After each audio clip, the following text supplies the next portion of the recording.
Georg Friedrich Hegel was born in Stuttgart in 1770.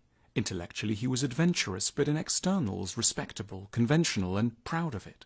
He ascended the academic tree and reached the topmost branch, head of the University of Berlin, when he was 60 years old. He died the following year.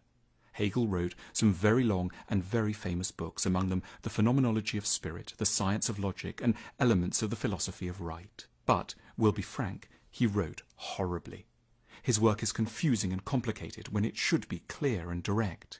He tapped into a weakness of human nature, to be trustful of grave-sounding, incomprehensible prose.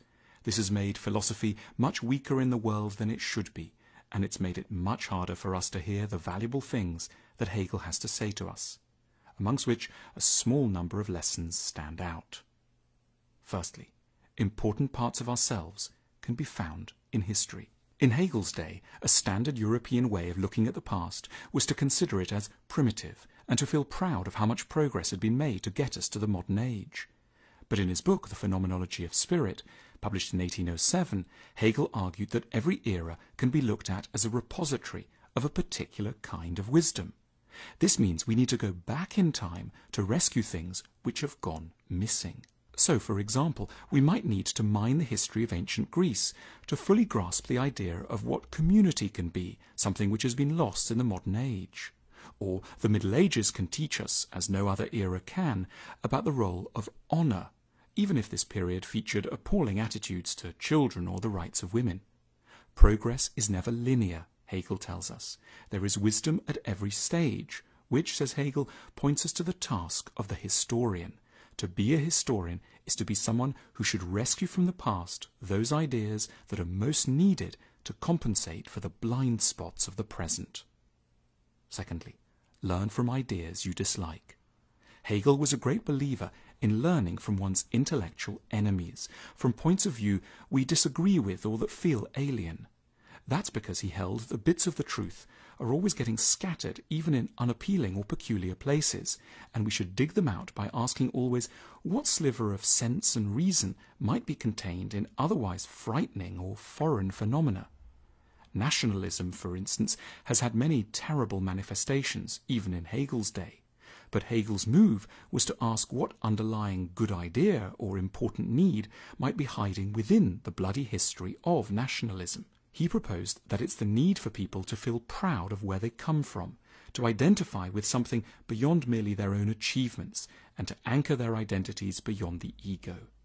Hegel is a hero of the thought that really important ideas may be in the hands of people you regard, at first glance, as beneath contempt. Thirdly, progress is messy. Hegel believed that the world makes progress, but only by lurching from one extreme to another, as it seeks to overcompensate for a previous mistake. He proposed that it generally takes 3 moves before the right balance on any issue can be found, a process that he named the dialectic. He was often thinking of the complex twists and turns that brought about the modern state. We can also think of the slow path towards sensible attitudes to sex in our own time.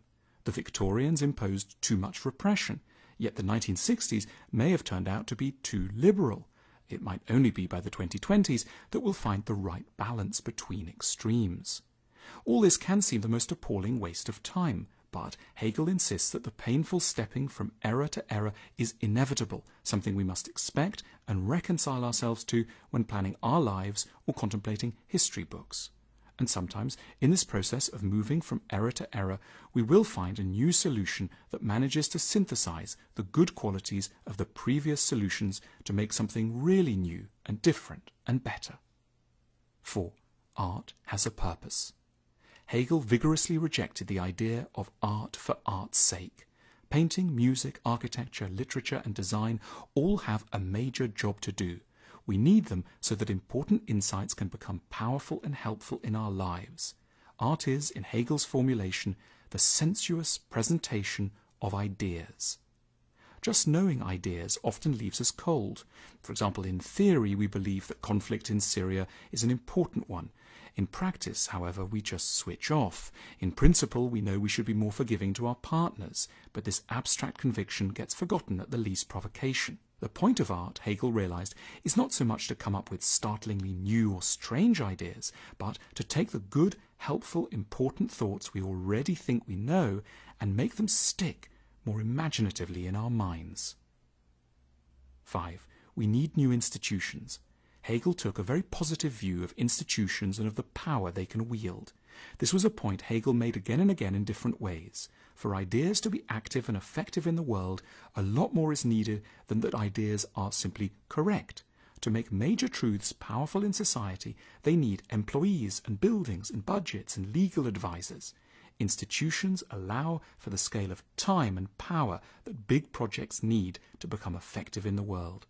So, as new needs of a society get recognized, they should ideally lead not just to new books, but to the formation of new institutions. Nowadays, we might say we need major new institutions to focus on relationships, consumer education, career choice, mood management, and how to bring up less damaged children. Hegel helps us to see valuable insights where we might initially resist them, in art, in institutions, in the ideas of our enemies, and in the strange mistakes of the past. His insight is that growth requires the clash of divergent ideas, and therefore that it will be painful and slow. But at least once we know this, we don't have to compound our troubles by thinking them abnormal. Hegel gives us a more accurate and hence more manageable view of ourselves, our difficulties, and where we are in history.